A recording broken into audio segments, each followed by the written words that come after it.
Hi everyone, thank you for joining me tonight. I am going to be painting the Willow with Wisteria on it that I did a couple of years ago. It was a lot of fun and it was my first actual solo project. I've been wanting to recreate it for some time. I've been asked to by some of my painting buddies, so I thought that that's what I would do today. I'll be trying to monitor my comments, so please feel free to say hello or ask any questions. I'll try and take care of you as well as I can. Thanks. So let's just kind of give me just a second and let me get ready to do this. I'll move my camera.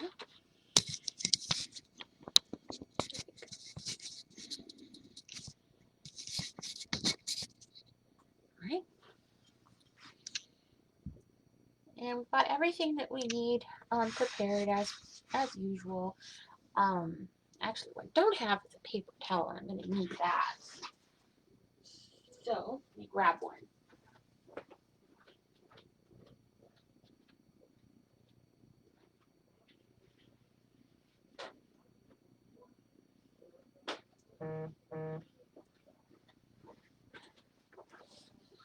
There we go. So we've got everything that we need. We've got our water and our brushes. Our background for this painting is actually very simple, but it might look a little bit scary because you have colors that when they mix together make another color, and we're trying to avoid the blend as much as possible because we want the light to come in from a certain direction. And the way we avoid that is by progressing the colors a little bit on the separate side. So what we're going to do is we're going to take, I honestly, I would say a generous amount of blue. And you can always get more if you want to. And I would put in a fair amount of white as well, just so that you can make sure you have it handy. And we're going to take our filbert rounded. It's a nice big large brush that will help you kind of distribute your paint generously throughout the canvas. And oh, looks like I have a question coming in. So we are painting the Wisteria Willow today. And let's see here.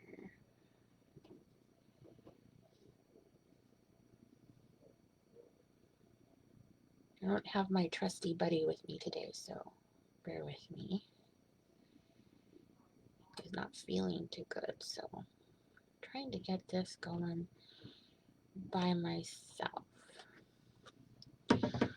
So we're going to take just a little bit of that blue and kind of set it aside. I'm going to take a little bit of that white and make just a slightly lighter shade, not entirely like baby blue, but I want it just a little bit less color than the original blue pigment that we have. And we're going to kind of lighten from there. So make sure that you make a good amount for the outside and for your edges. And we're looking kind of for like a royal blue. And we're going to start, usually when we start with our backgrounds, I generally start from the inside and move out. In this case, because we're trying to achieve a lighter tone and a different tone in the middle, I'm actually going to start from the out in. And just don't worry about streaks, or stripes, because those just kind of give character to your background. A sky is usually kind of streaky anyway, so anything that happens, like like a white line in the blue, it's really not anything to worry about. You just really want to make sure that your canvas is covered you know, or at least tinted by that pretty blue. And kind of just go until your brush dries out a little.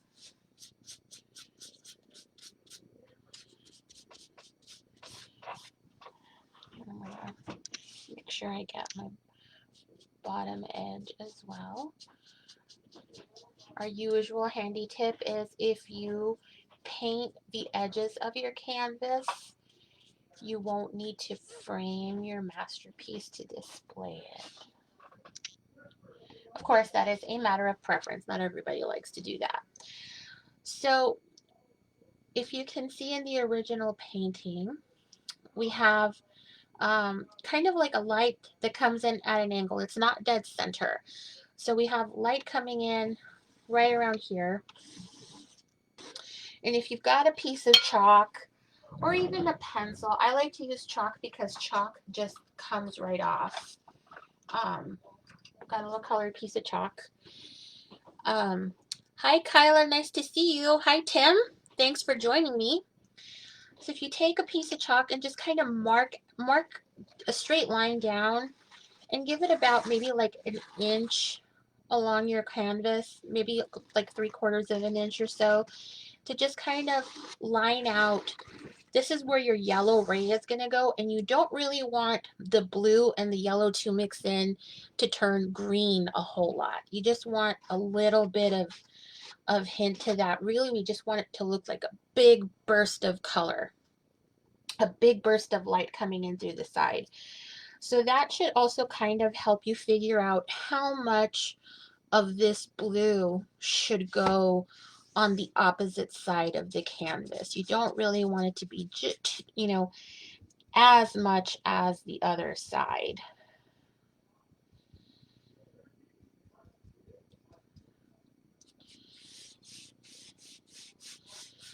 So just kind of go.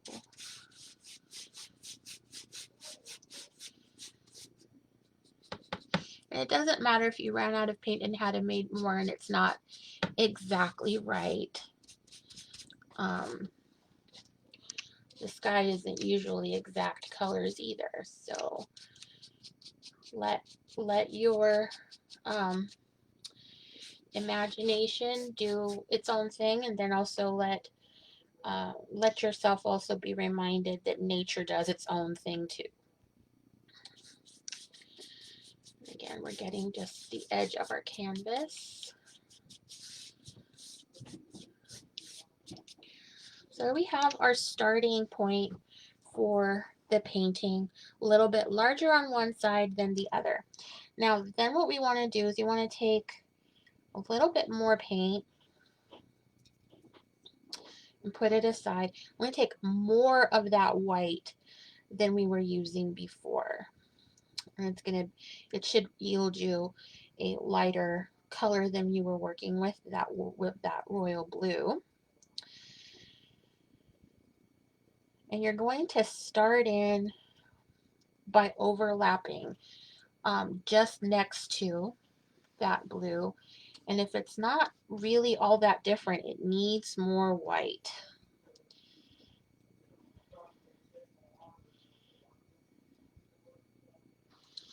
You want to overlap just slightly next to and take the next couple of inches and then start brushing into that blue so that it blends. And what you're trying to achieve is a blended dark to light.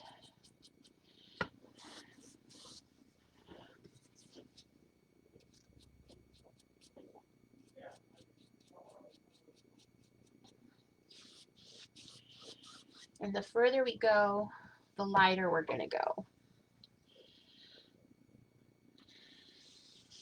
Just make sure you mind your spacing on that other side because you don't want to overdo it with the color progression.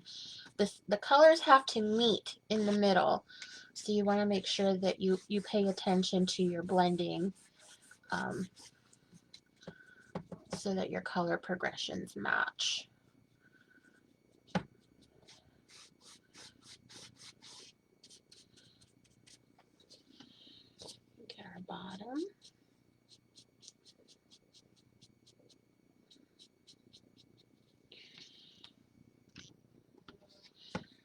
Now I want to repeat while we're working on this is that Art Sherpa has a hi Tish, nice to see you. Art Sherpa has this tutorial on her YouTube channel and on Pinterest, and she is amazing. She does this for a living. Um, it's super simple to follow, but she uses Q-tips instead of the brush strokes that we will be using today. So if you wanted to try and do this with younger children, that might be a way for you to go. You can use Q-tips joined together by rubber bands to make the more floral part of this project. And she also uses distinct colors. She does a lot less making your own colors than we'll be doing, but she's fabulous. She's a professional. She's worth it if she charges you, but she's got tons of free painting tutorials online, and she's just amazing. And I borrowed this tutorial from her to make this wisteria. So we're going to continue, and we're just going to take some of that white and put it right into whatever's left over of that blue we were just working with, and we're going to keep going.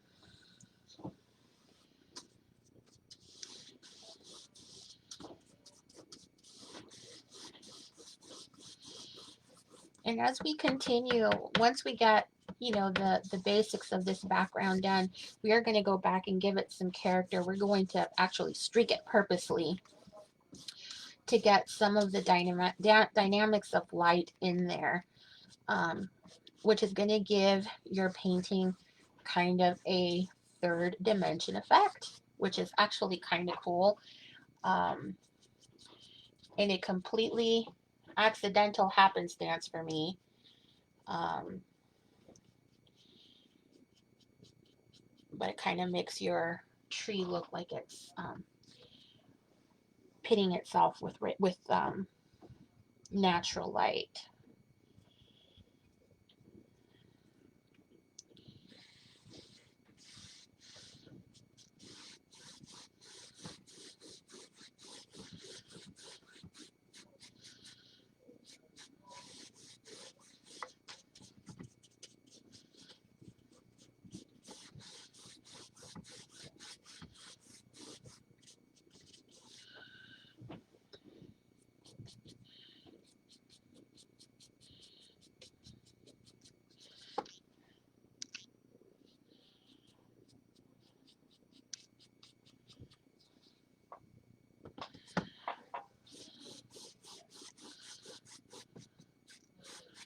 Okay.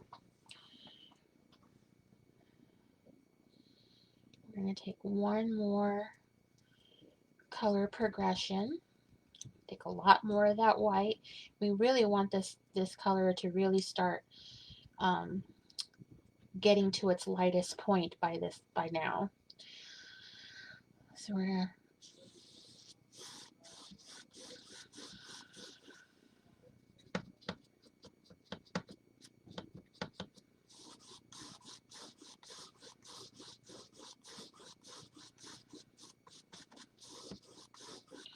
if your paint feels like it's getting a little bit on the rough side, feel free to go ahead and wet it a little bit. I don't like diluting my paint with water, but that's just me. You can do whatever feels good to you.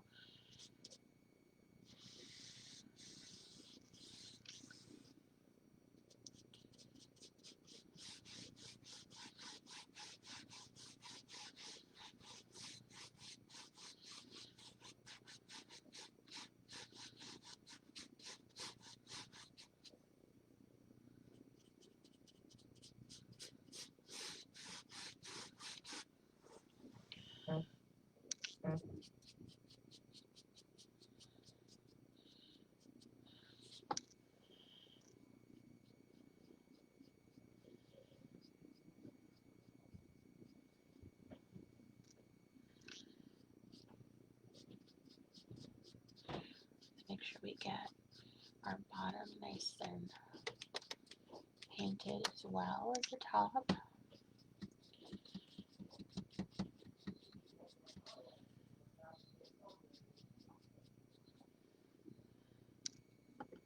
All right, so now we're getting to the little bit more of the complicated part.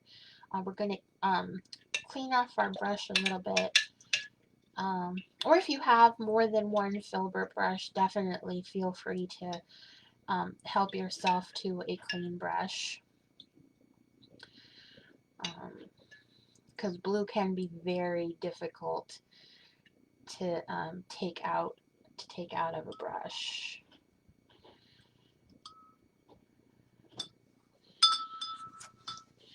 If you wet the brush, you want to make sure that you dry it off as well as you can, and then also make sure that you get the water on the handle. That water on the handle will actually drip down into your paint. So if you don't want to dilute your paint in any way, make sure that you get the water that's also on the handle. We're going to take a little bit of our yellow and get that ready for use.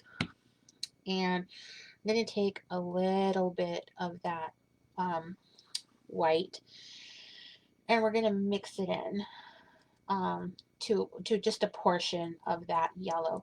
And really all we're doing is making it a little bit more yellow, a little bit less yellow, a little bit more pastel. Because I always feel like it makes the yellow pop a little bit more. And I mean, as you can see, I've taken way too much of it on my plate. I'm not going to use all of it. You know, so just be a little bit more mindful about your supplies if you want to. So once we've got that nice light yellow, we're going to start in the middle of our empty space and really kind of outline where that light is coming from.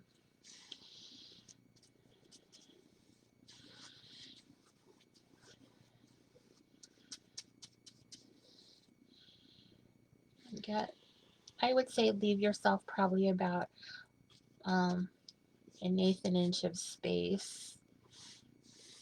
Doesn't matter if a little bit of blue gets in there, because blending is going to happen whether you really want it to or not. It is going to happen because you can't really get away with it with primary colors. Our goal is to just get as little of it going as we can. And I'm going to kind of clean my brush off a little bit.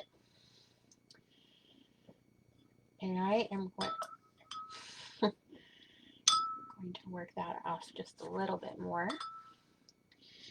So now what I'm going to do is I'm going to take a really large portion of that white blob and put it in what's left of that blue we were working with before, because I want an almost white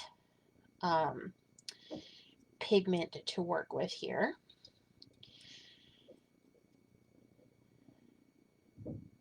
And very carefully we are going to start to fill in that last little bit of space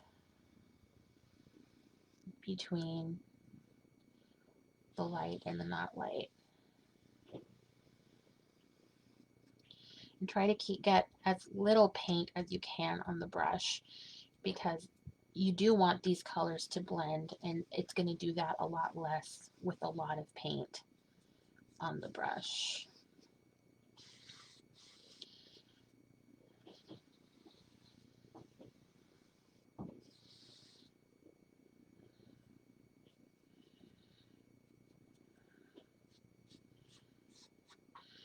And then you can start making your stroke just a little bit wider and really blend that in.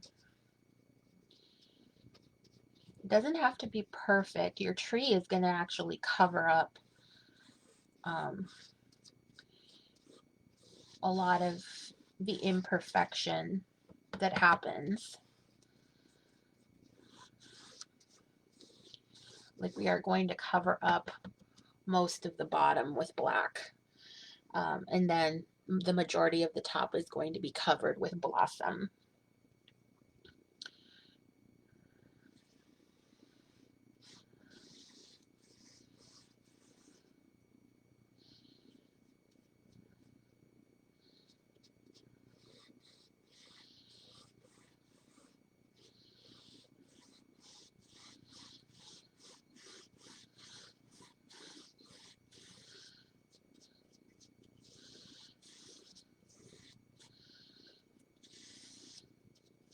And right now you'll probably start seeing a little bit more streaking happening. So we don't have a whole lot of paint left on our brush, but what is here is a lot lighter than the rest of the painting.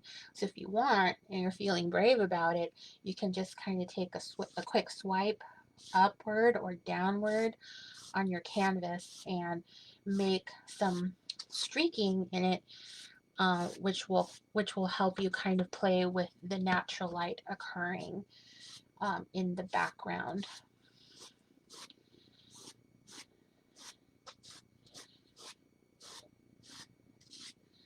The least amount of paint that you have, or the less amount rather, the more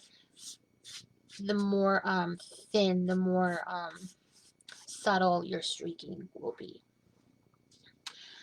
And some people don't like subtleties, so like if you want it to be very visible streaking, you know, get more paint on that brush. You know, but the personality is going to be there. So now I'm going to take just a little bit of white. Actually, I'm going to do this with a clean brush because I have a ton of brushes and I kind of want it to be a little bit cleaner. And I'm just going to take some white that doesn't have anything in it, just straight white, and I'm going to run it up and down that yellow a little bit. And the point of this is that light can be streaky too. And you want that closer that you get to that center to be as light as you can get it. It doesn't have to be white, but you know, how pretty would it be if you could get it just about there?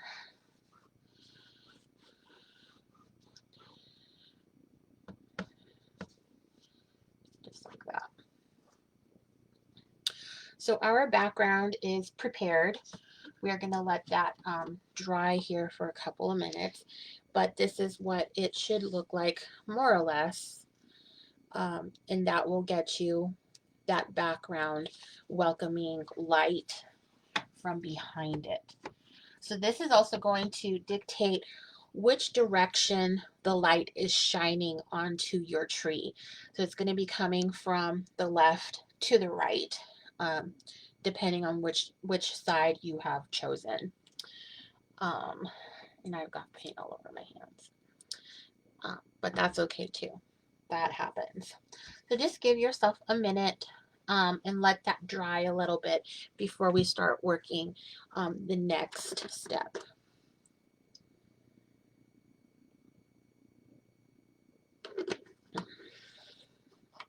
The next step will actually be preparing our willow trunk. And the willow trunk looks a lot busier than it actually is to paint. It is actually very simple and kind of fun to do. The idea is to create a platform for all of that beautiful foliage. So we want to make sure that we get a lot of branches on there so that we can support really what it's supposed to be like. It's supposed to support the weight of the tree or of the foliage above. So you want to make sure that you have a solid trunk and a couple of strong branches and then long branches that will hold the dropping foliage. And again, so we can come back to using a piece of chalk if you want to kind of figure out where you want those lines to be. A lot of people are fans of freehanding. I'm all for that if that's what you want to do. I have never been good at freehanding, so I do it as little as possible. I'm going to blend this in just a little bit here because I want to.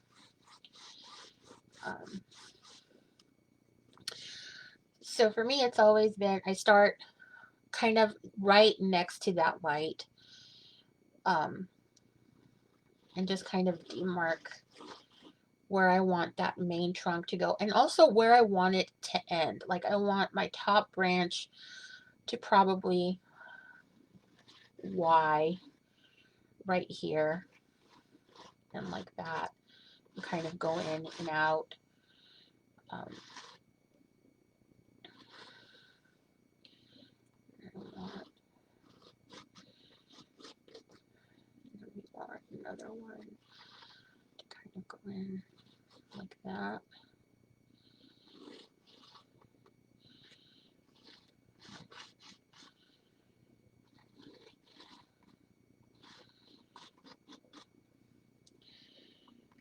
You can just mark everything out. Chalk will come off with water. It is super easy to get rid of if you decide that you've made a mistake or that you don't want to see it or whatever. It will come off with just a little bit of water on your brush or on a napkin. So now that we've kind of figured out where we want that tree base to go, we are going to take some straight black. Working with straight black on a colored painting can be super scary. But really all it does in this case, it's just giving you a permanent setting. Trees do their own thing. This tree is no exception whatsoever. This tree does not care what you want. Um, so give yourself the space of mind to let the tree be the boss. It's going to take the shape that it's going to take. And then you can kind of fix it a little bit later. And again, you're going to cover it up with branches and all kinds of other neat stuff as we progress. So don't let the experience of using black paint be daunting. Just kind of go with it and relax. We're just going to take our round brush. Any round brush will do. A round brush will eventually get you kind of like a pointed tip if you roll the brush in the paint. So it'll give you a little bit kind of the feel of a pen, so that you can just kind of draw that trunk in. So we're going to start and make sure that your trunk, the trunk of your tree, is nice and solid. Your line should not be 100% straight, because bark is not straight. So if your hands are shaking or you're not really sure what you're doing, that's just going to give character to your tree in the long run. And just kind of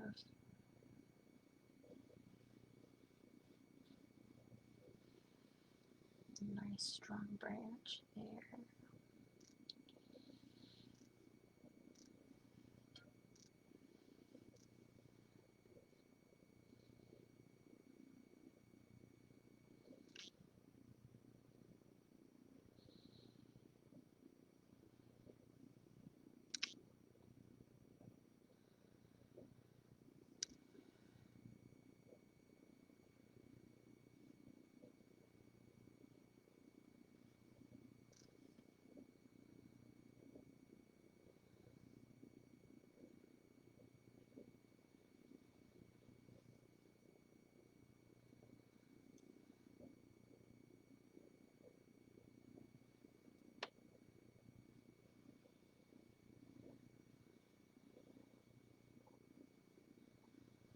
Okay, so we have laid the foundation of this tree.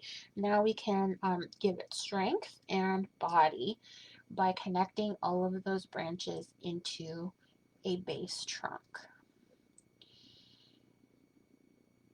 And all you have to do is just kind of fill in the space.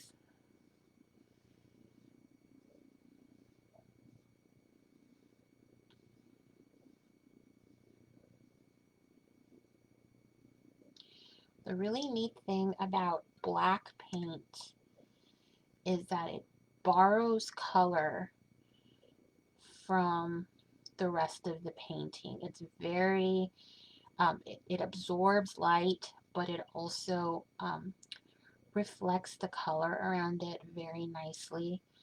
Um, if you've had a chance to look at the original painting, it looks like we have painted the tree brown.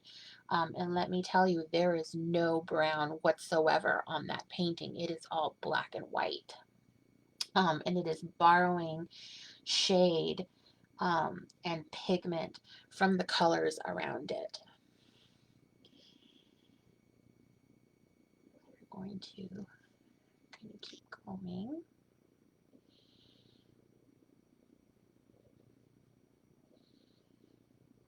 And make sure that these base branches are nice and strong, nice and bold.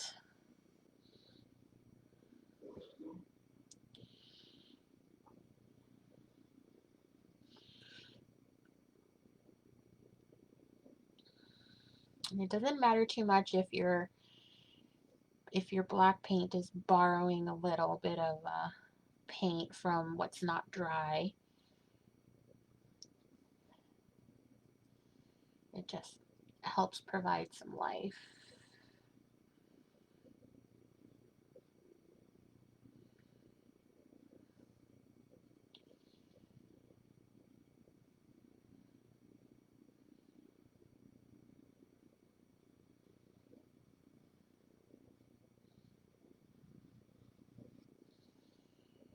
And a lot of this is going to get covered by your foliage as well.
Just like that, we've got bones.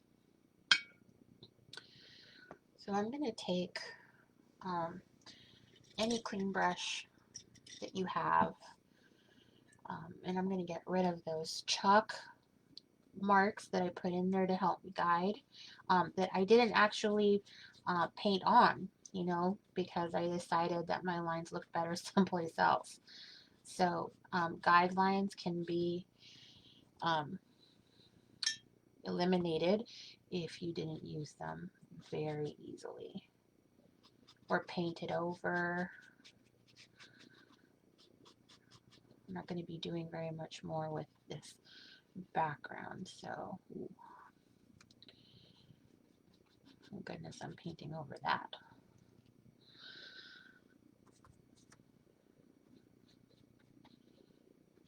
Okay. So now we're going to get to the fun part, which is really the foliage. Now the foliage is a combination of light and dark.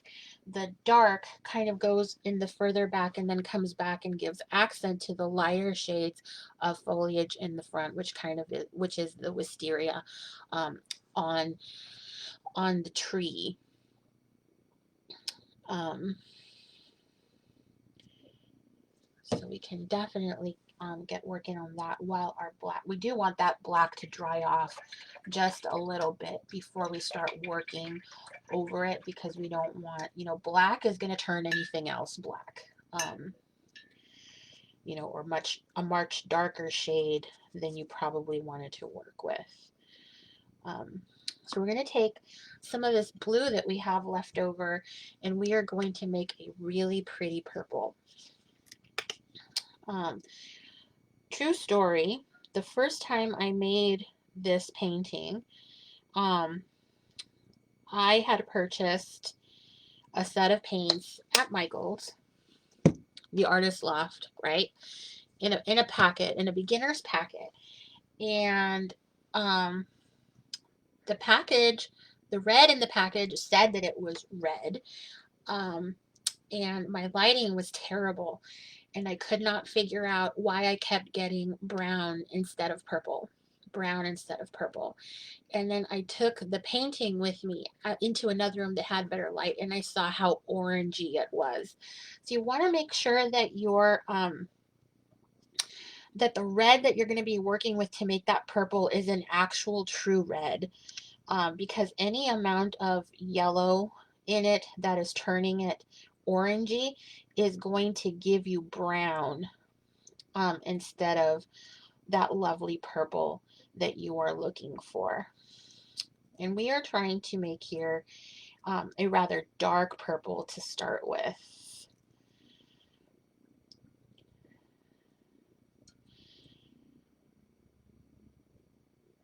If you have any of that white left over, feel free to add a little bit, just so that it looks like actual purple rather than, the almost brown you're going to get with. Blue and red are very, very dark pigment, so sometimes it's a little bit difficult to get that coloration to look just right. So we're going to start with our background foliage, and you can use the big brush that you've been using, or you can use a round brush. You can bunch up a bunch of Q-tips together and just kind of dip and dab. Whatever is going to make you happy is what you should do. Um, and so we are going to start by trailing blossoms down from the back. And I'm just dabbing the paint on. It doesn't have to have a ton of definition because it's mostly shadow.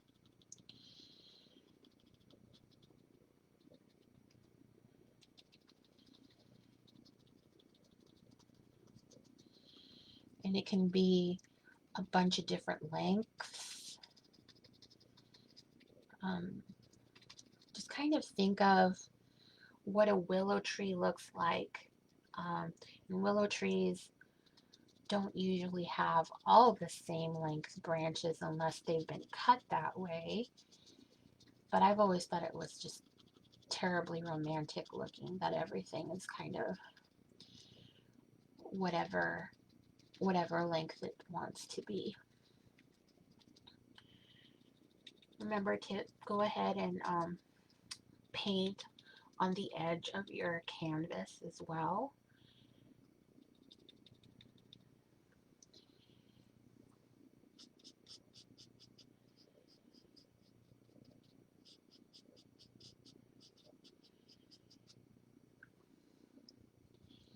And just kind of keep going.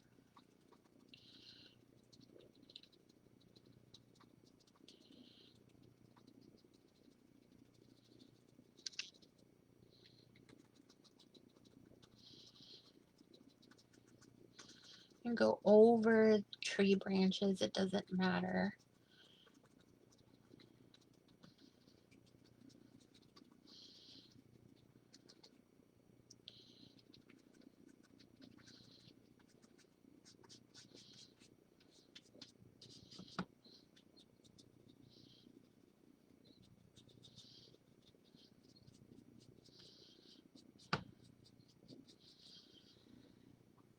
Just kind of keep going.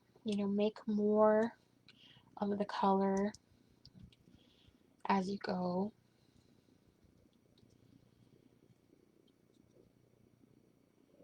It doesn't matter if you wind up with a slightly different shade of purple.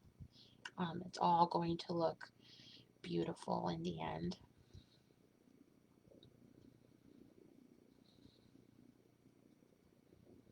Just make sure you keep your yellows out.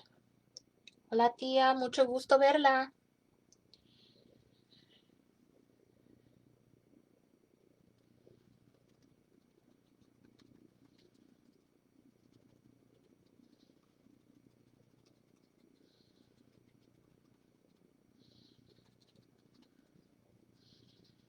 As you can tell, I'm just kind of choosing where I want those background branches to be, kind of swaying in the wind. because we can go back. We're going to go back and fill this in here in a few minutes.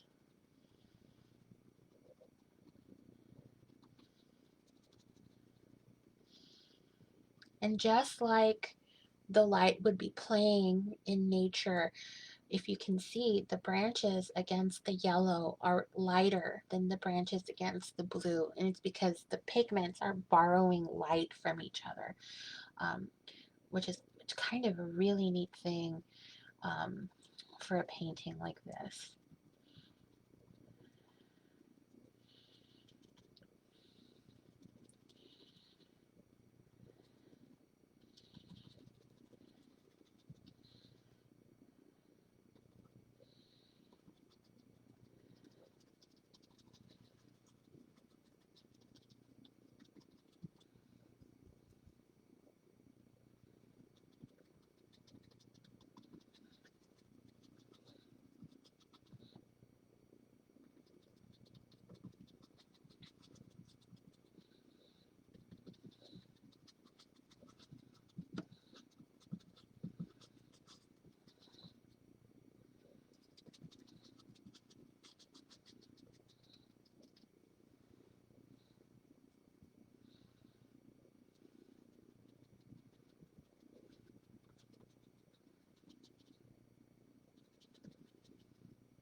The idea at this point now is to create less empty space between the branches. So we want to make sure that we get as much of this back here covered up. We are going to cover it more with our light branches here as well. But we want that contrast, because that contrast is really going to bring out that light color as well. So now I'm just going to actually paint over the top of my painting, because it's all going to be shadow that's going to just be a part of that upper foliage.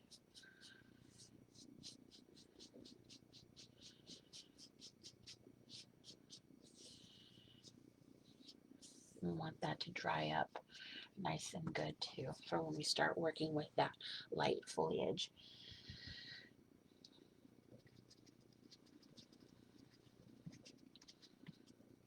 And just remember that foliage does get thicker the closer it is to the top. You just start kind of eliminating some of that empty space between the branches.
Okay, so we have a nice, good, and working area to play with now, with some really lovely shadow going on in the back. You can see We've got our, our tendrils are nice and dark in the back, which is going to lend a lot of room for light in the front. It's going to help it pop. So we're going to move away from our dark pigments for a little bit here. And we have quite a lot of red left, which is great because we are going to use quite a bit of it. I'm going to take a good portion of that and move it to a different side of my plate. And I am going to get more white because we are going to be making some variegated pinks and magentas and purples so that we can make that really, really pretty foliage in the front.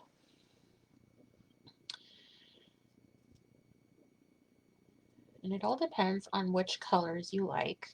I had intended to use this pink and purple colors for my original painting, and because my red was more orange than red, I wasn't able to, so I switched gears and I made a completely green, blue tree, and you can do the same thing. All you have to do is replace the pinks and reds and purples for variegated shades of blues and even some green. You could literally do this painting in any color that makes you happy. I'm going to take here, I'm going to add just the tiniest bit of blue. Start making a pretty magenta.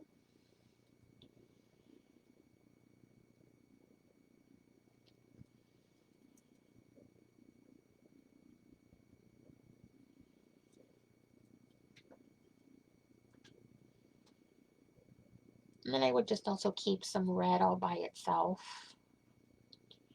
as well.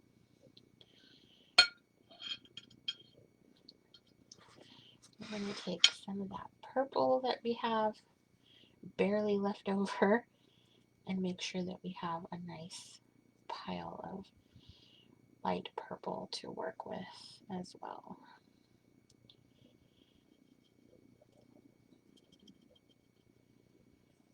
A little bit more red.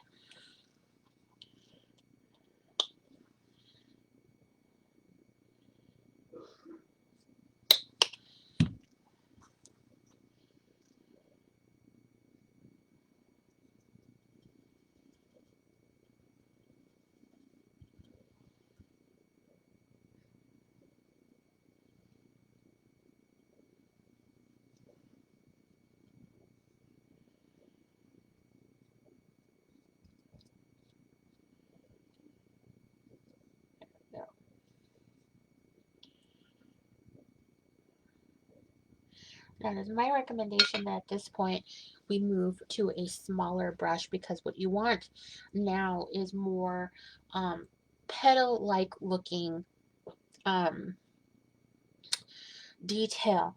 So just pick whatever color you want to work with first. Pick it up on your round brush. Doesn't matter if you've got little specks of other color in it, like blue and red. This is a very fantastic little tree. So it just all kind of looks like magic in there anyway. And just, pick a branch, any branch, and just start adding your little leaf-like strokes. Just little, it's going to look like little braids. They can be neat or they can be messy. Doesn't matter. And just kind of follow the shapes that you drew in the back a bit.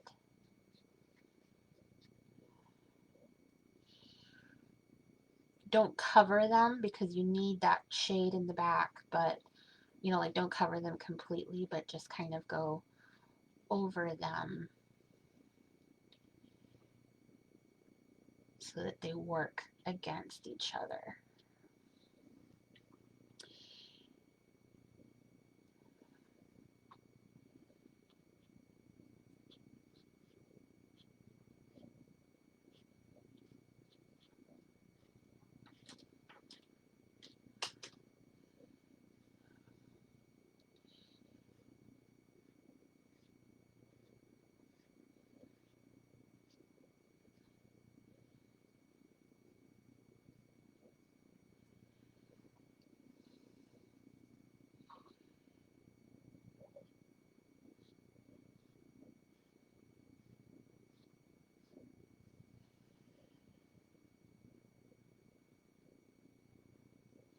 You don't have to clean off your brush after every tendril. You can always mix the colors together and see if you get something that you like. All of these colors work very harmoniously with each other. Um, so don't be afraid to play.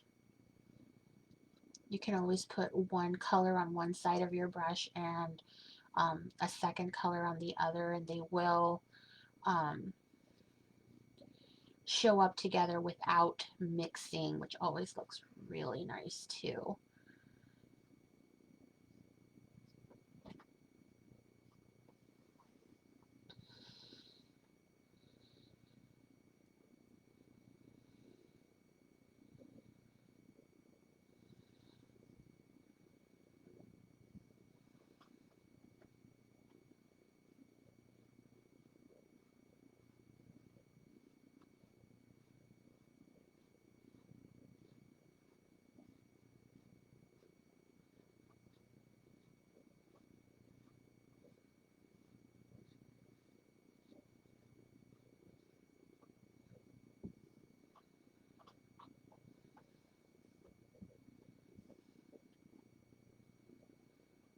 And just kind of relax and add your foliage.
If you don't like a color that you've chosen, you can always paint over it with a different shade. Just let it dry and go back into it later. You can also do layered colors, and I'll show you that here in a minute.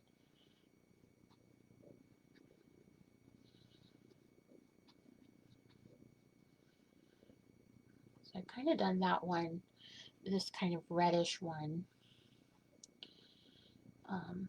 And I think it would look kind of nice if it had kind of a little bit of a layered white on there.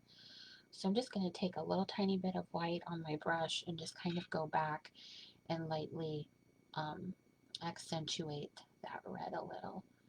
Doesn't take a whole lot, just a little bit, just to accentuate the color.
just kind of let it go.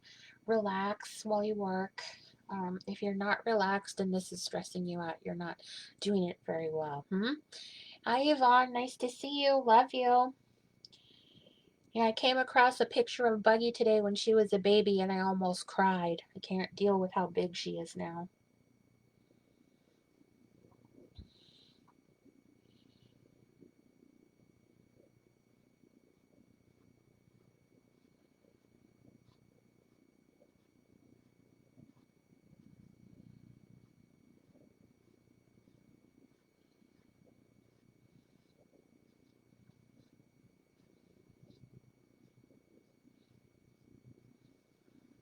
Make sure that your tendrils get shape as you go.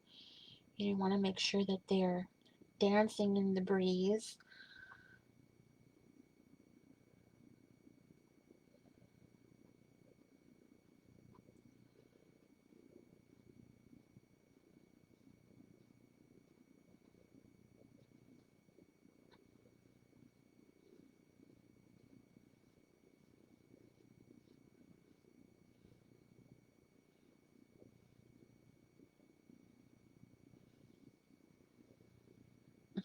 She is ginormous, but she's a beautiful little girl. For those of you tuning in, Buggy is my non-biological child that I'm pretty sure got my genes by osmosis while her mother was pregnant and sitting at base camp with me during a camping event. Uh, she is one of the many adopted children that I have and love with all of my heart. I'm so happy that she lets me love on her the way she does. Also, the inventor of the no pug. Get stuck in one of those for the rest of your life.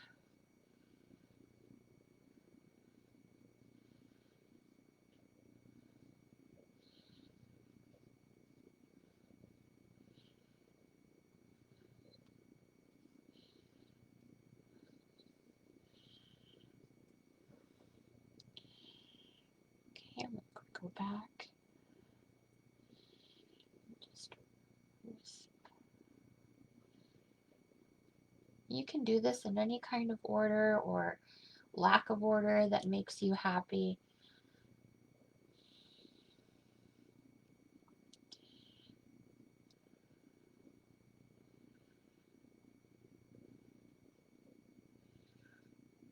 But the more color and variation that you can get, the more prominent your colors and your details are going to be, and it's just going to add so much character, so much of your character into your painting. And you can do that as you're going with each tendril. You can go back and fix them later when you can get ideas halfway through. It's just such an exciting process. I'm going to keep going here.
And you'll start seeing your space diminish the more tendrils you add.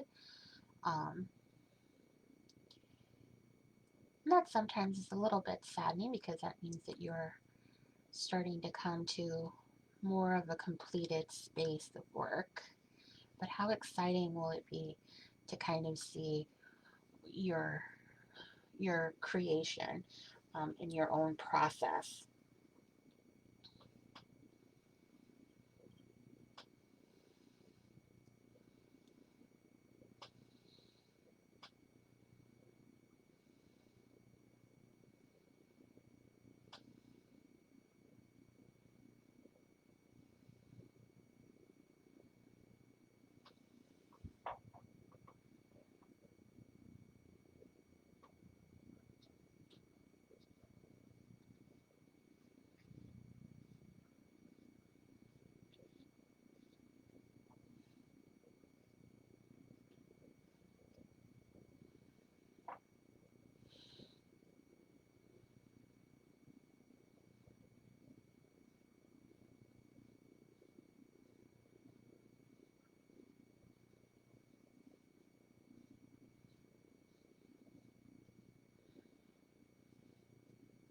Looks kind of like a bunch of feather boas, doesn't it?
We're going to finish up with this part of it, and then we're going to go back and highlight some of the color, and then we're also going to create some reflective color that's really going to kind of punch it up a little bit more.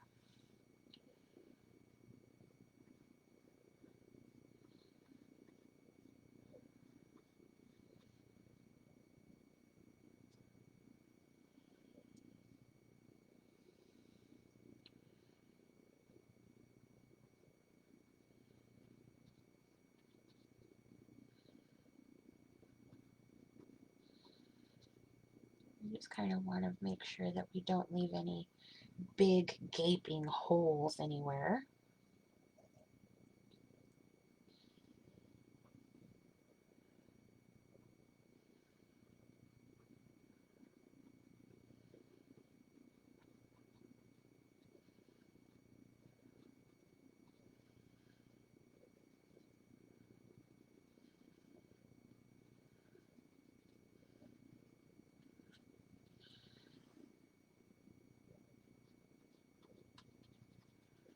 Especially in the top.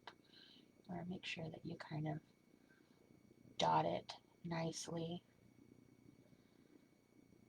because the top of your painting is also still painting.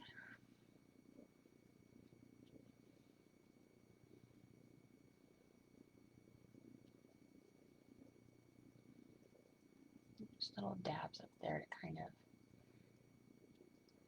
cover up that lack of business there.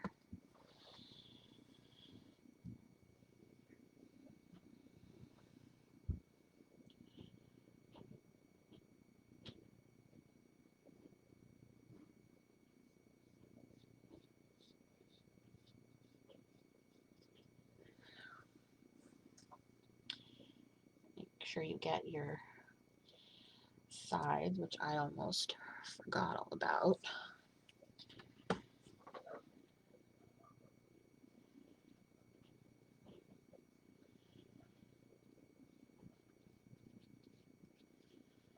Yeah. Okay. So we have the baseline for our foliage looking very colorful, very pretty, and very bright. Now we're going to go ahead and punch that up a little bit um, with some high and low lights and make sure that everything pops as much as possible. Now, we talked a little bit about where the light direction is coming. So from this part to the right of the painting, you want the lighter colors to be on the right side, and then on the other side you want it to be on the opposite. And I'll show you what I mean. So I'm going to just take some straight white, and get a nice bit of it, and I'm just gonna take some of the branches that look a little bit less defined, and I'm going to go back and just add little bits of light on just one side in straight white, because that's where the color is coming from. So just one side, and then the inner side of the other branch, or of the other side of the opposing leaf, just to give it a little bit more dimension. Nothing fancy.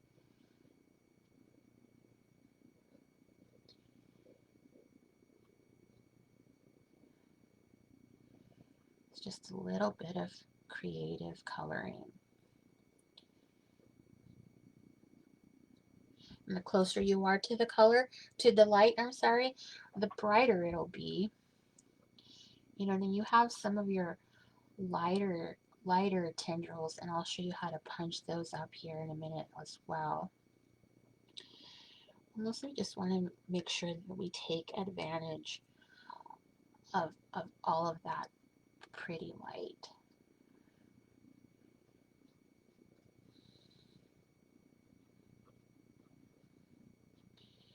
And white will kind of go with all of your colors.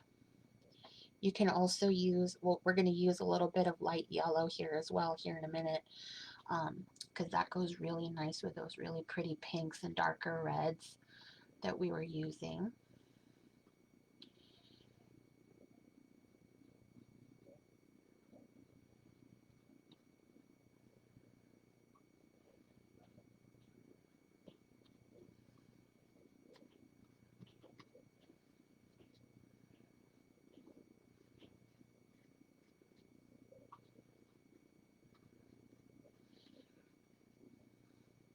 And it's up to you if you want to take this step. It's definitely not necessary. Your colors are likely already quite lovely.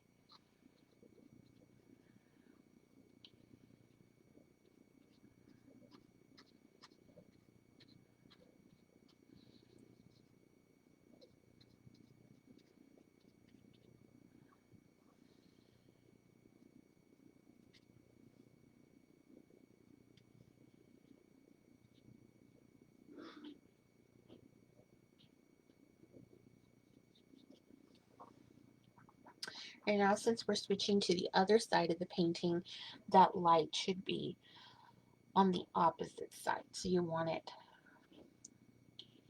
I guess this side is still kind of on the outside of the light. So you want to make sure that you get it.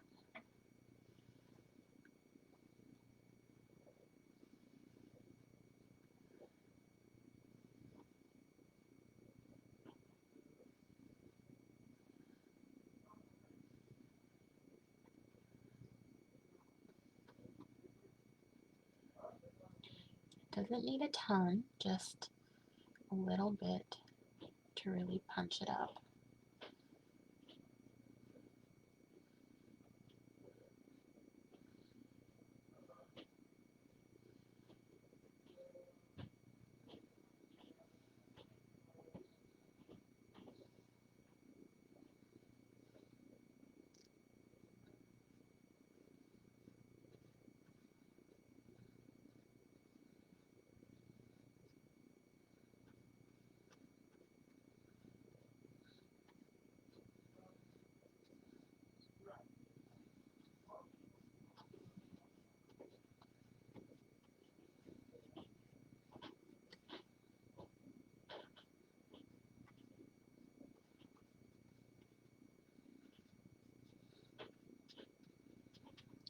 don't need a lot, just a tiny bit.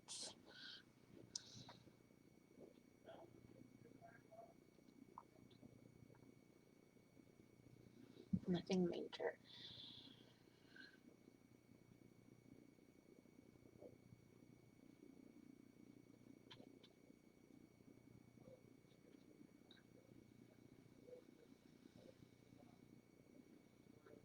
Okay, so now that we've got that part nicely done, I'm going to take just a tiny bit of that same white, and I'm going to take some of that leftover yellow that we had from earlier, and I'm going to mix it in really nice. I want a very light yellow. And I still want it to look like yellow, but I want it mellowed out quite a bit. And you can just kind of, I would suggest doing that on your more red pigments. You just want to kind of like dot it in here and there, just to kind of um, give that color a little punch.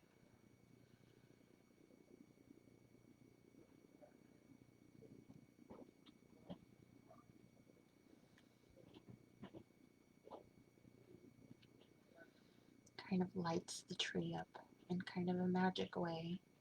Maybe fairies live in it or something.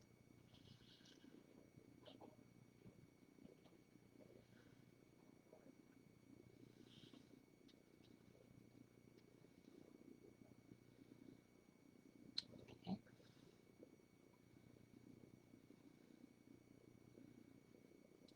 We're just going to let that be by itself for a little bit and let it dry nicely.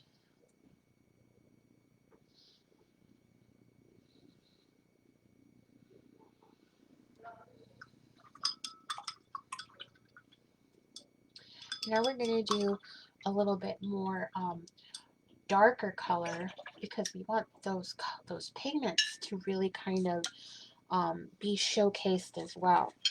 So we're going to take, I'm going to take a little bit of just red on my brush, very small amount, and make sure that that tip is nice and sharp. And I'm going to find some of those pinks, and then on the opposite side of the light, I'm going to do kind of like I did with the white, and kind of make that pink pinker. It doesn't take a lot, just a little bit of color will really kind of bring out that pink you've been working in. You don't want to paint over it, you want to paint alongside it. Cover up some of those empty spots in your tendrils, or between your tendrils. It's just going to brighten it all up a little bit.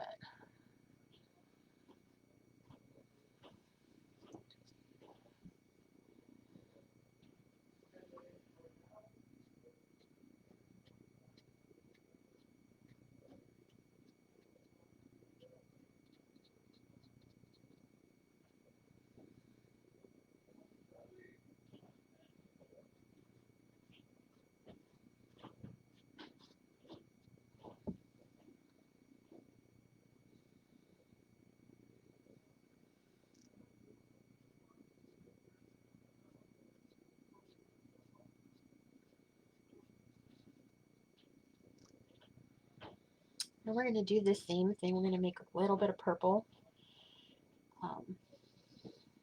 I would say a very red purple.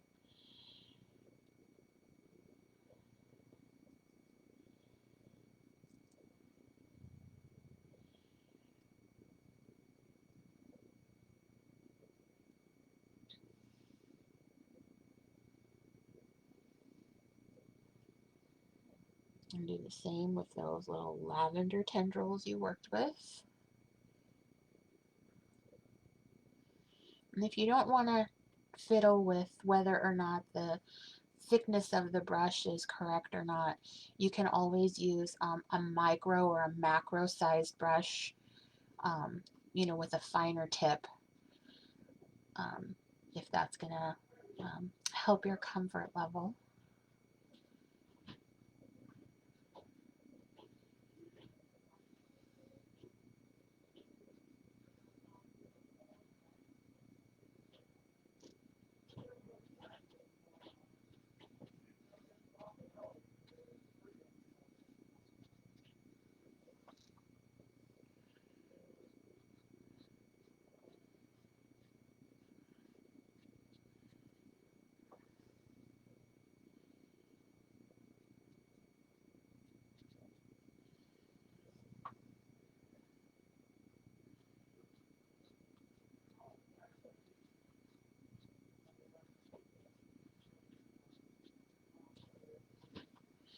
And we're going to make one last pass with some blue. Now, depending on what blue you're working with, that blue can be really pigmented, really, really dark. And I wouldn't recommend going in with a straight blue. I would lighten it up just the slightest bit, and make sure you get more of a royal color, rather than that deep, deep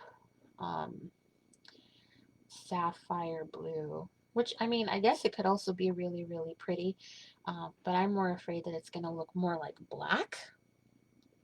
And we don't want that. Got quite a lot of darkness in there already.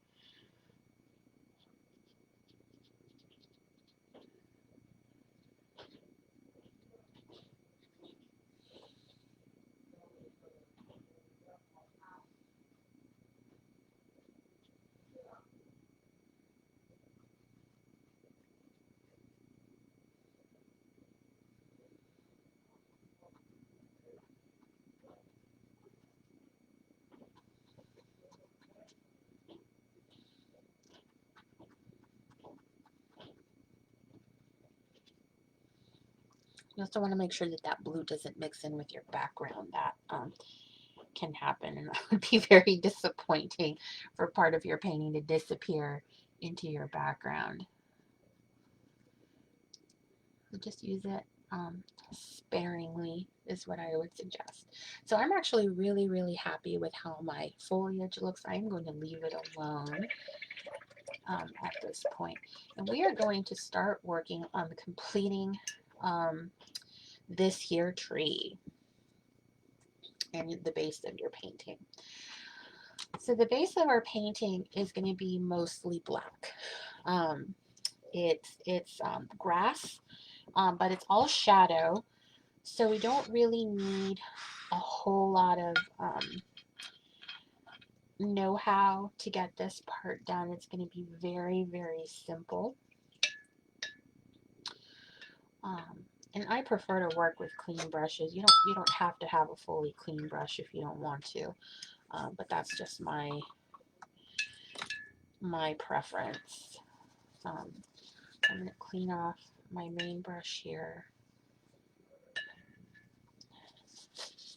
as well as I can. It has served me well this evening. And the bottom of our painting should be really, really nice and dry by now. So what we want to do is we just want to take that straight block that we were working with before and just kind of create a little hill on the base of our tree. And that will kind of serve as your guideline. And really just kind of paint all the way down and into the bottom there. Oh gosh, hi Allison, and hi Mom and Dad. I didn't actually see your comments until just now. I'm sorry I've missed you. I love all three of you.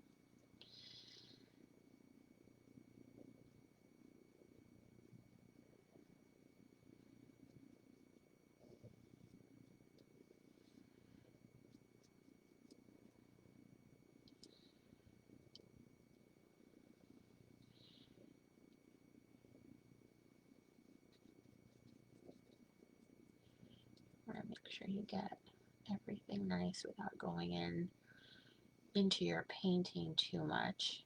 We're going to do that here shortly, but we're going to use a smaller brush and make sure that you get your bottom painted. I know we fussed a whole lot about getting your bottom painted when we were doing the background, and that's because I forgot about this part. Um,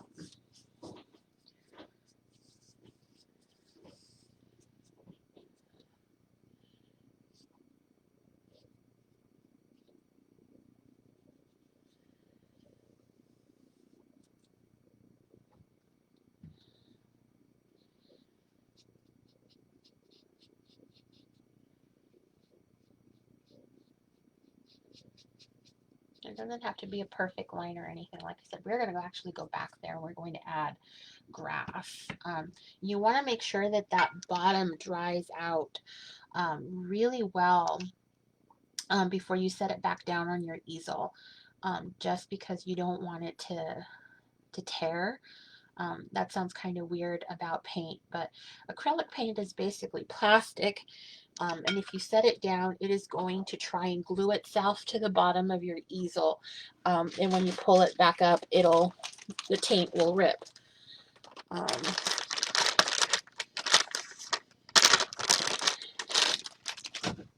I use wet naps to keep my hands clean while I'm painting when it's necessary. I swear by them. Baby wipes work just as well. See, paint comes right off. Unfortunately, it doesn't work that well with clothes, you know, but you can't have everything.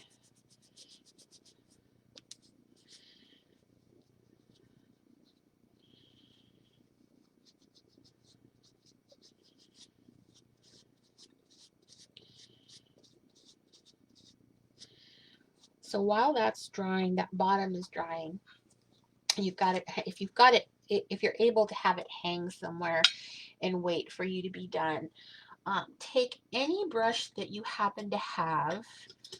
You can use a brown brush if you like to. I prefer to use a brush with a thin, flat tip, because it makes drying the grass blades a whole lot easier. You know, but I think the first time around I used a thin tipped brush, kind of like, let's see, I don't have that. A really small brush, kind of like this.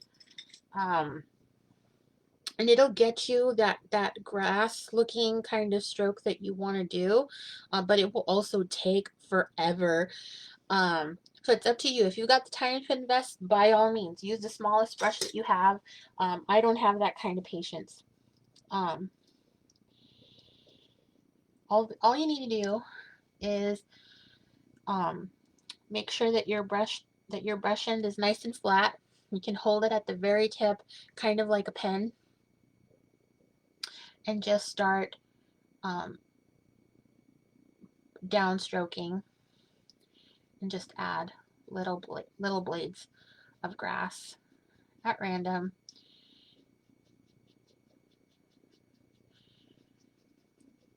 And it'll connect right into your little hill that you just drew.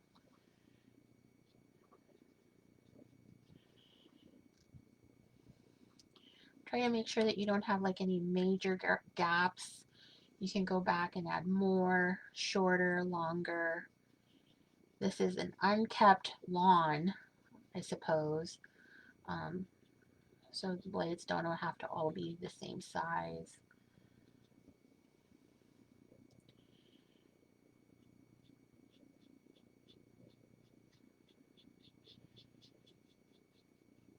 A nice light touch will give you what you're looking for.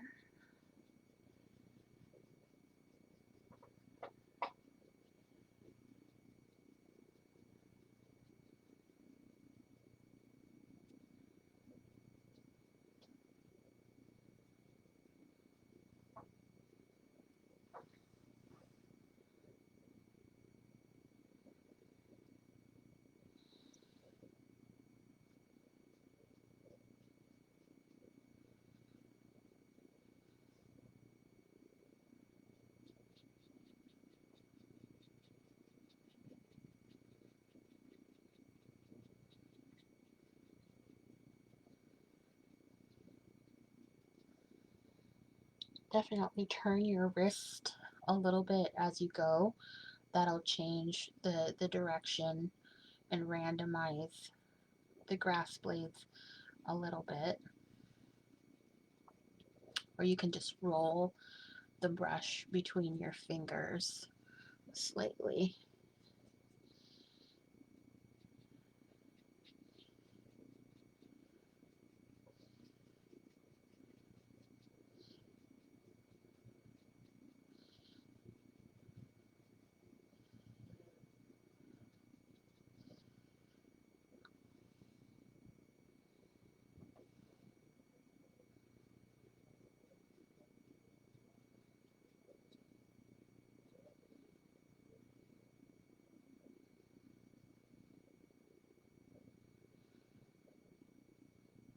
You may have to pay some extra attention to your black paint right there where that yellow streak is, because those pigments are going to be combating each other.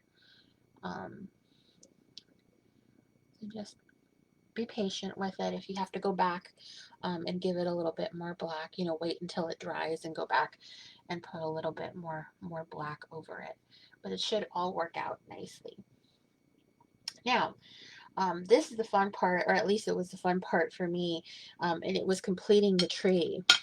Um, like I said before, the tree in the original picture actually kind of looks like it's brown. There is no brown on that tree whatsoever. It is all black. And what we do is we take a small tip paintbrush, round paintbrush, maybe like your micro will work out just fine. And make sure that it's wet and pliable. And first, decide if you want to add any small branches to that tree. Some people like their trees looking like they're a little bit more pruned.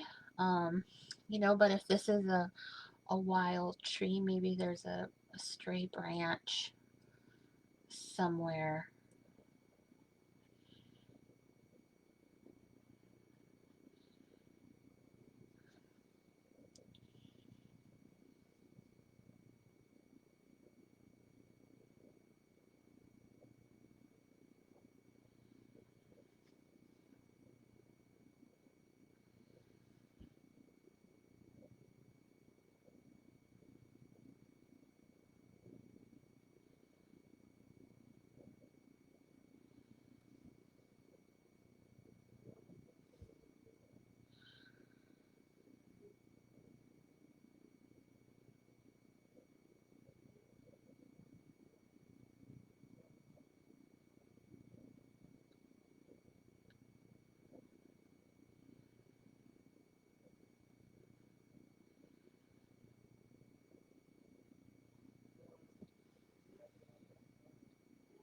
You don't have to if you don't want to.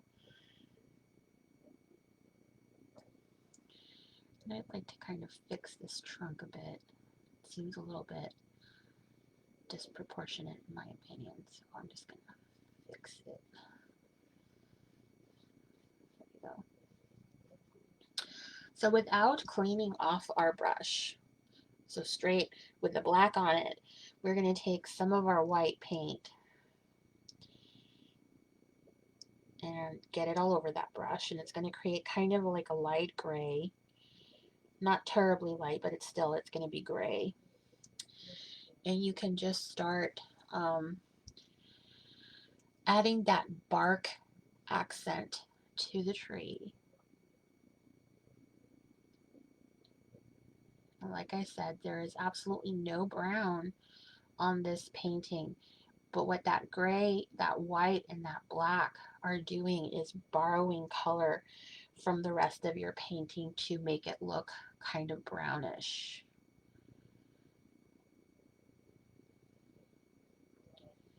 And you can create little gaps and knot holes. And just remember what direction the light is coming from. And we'll go back and create more accent on that shortly. But you want to start with your base structure, just like with everything else.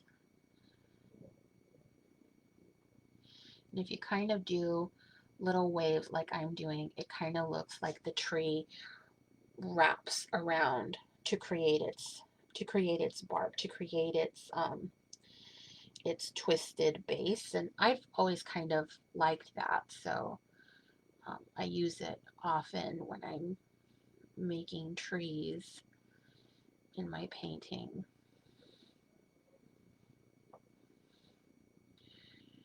Make sure that any branches that you created earlier gets a little bit of that bark. Even your little ones, just a little bit. Okay. So now we got that. Now what we want to do is we want to separate the tree from the background. It already kind of sticks out on its own, but you kind of want to create a barrier that really kind of accentuates the difference between tree and sky. So I'm just taking a little bit of white on my small brush and making sure that that tip is nice and fine. And I'm going to outline the tree on the side that's facing the light.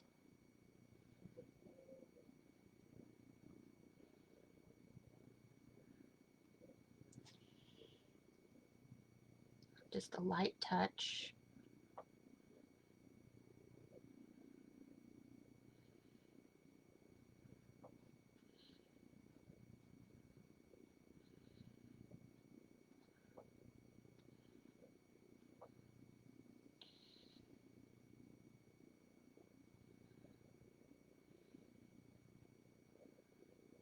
And then on the inside of the opposite side.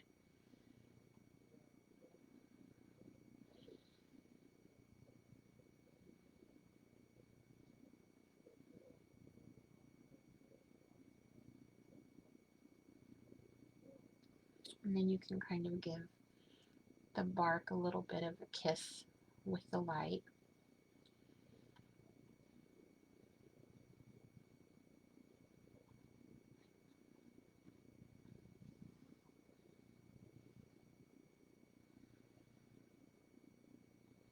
And with that, we have almost completed our painting.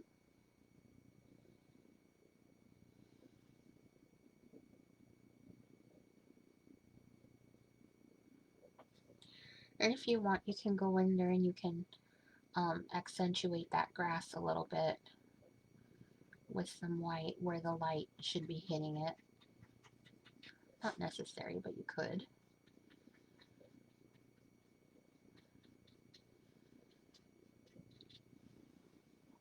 And if you want to get playful, you can add some fireflies, little bugs, or whatever it is. But this is the base tutorial for this particular training. All that's left is for you to sign it and date it and hang it on your wall as your very, very own creation.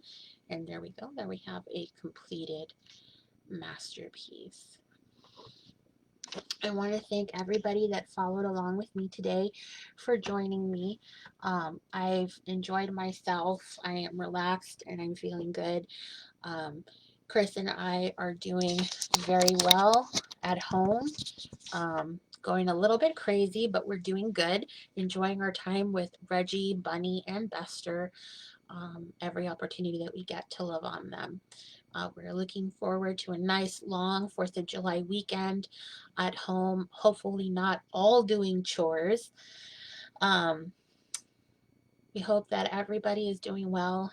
My prayers are with all of you. I want to make sure that you know that you can reach out to me if you need a friend or an ear. This is a hard time for everybody, and it would be just so much easier if we could all just be for each other the way we usually are. Everybody have a wonderful night and bless you all.